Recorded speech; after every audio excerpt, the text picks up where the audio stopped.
My name's Dave Bondi. I am one of the guys. I'm kind of like the drummer in the band for Vinyl Toys. Like nobody knows exactly who I am, but I'm like part of the whole scene. I'm a sculptor. The sculptor's job, as I see it, is to basically try to understand the designer or the artists of the toy. Is to try really get a sense for what that piece is all about, like who that person is and what they represent, what the idea, behind their artwork really is, and then come up with a really great three-dimensional representation of that. It was one of those things, we were all like these crazed fans collecting. I mean, we saw like Michael Lau stuff, in like comic book stores. And I remember thinking how cool that was, all this these little arty looking toys that have no purpose whatsoever other than just to be like a sculpture, Well, just one of those things where I was kind of trying to think, well, I'm not really a 2D person, I'm not really, because everything I do obviously is 3D, sort of abstract. My own personal work is really funky and big and weird. But I wanted to make a toy, I wanted to do something that was interesting. And so I thought, well, why not challenge myself from a sculptural standpoint? Like, can I pull off some sort of concept piece? And so the idea was to take these two characters and kind of blend them together in as clever and sort of transparent way as possible.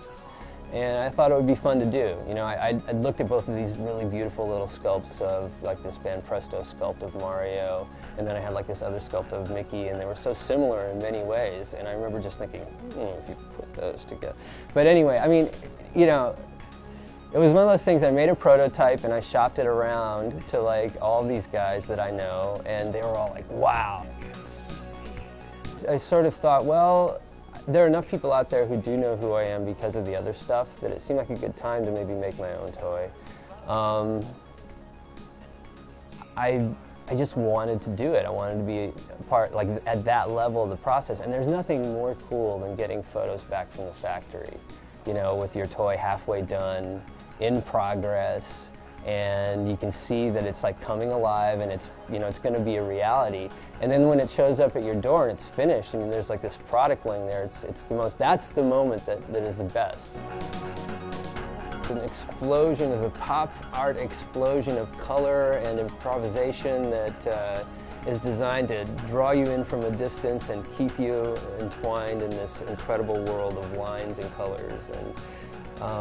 And all the titles bear reference to scientific data that they represent.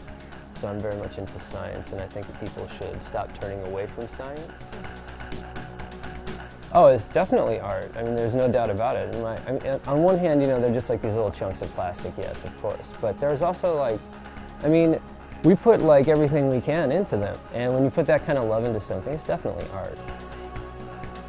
I would say vinyl toys have always kind of been DIY in my opinion. There are some, you have people like Upper Deck and, these guys who do big brand name stuff. And the stuff that we do has always been pretty DIY. I think some of the most amazing stuff you see nowadays are customs that people do.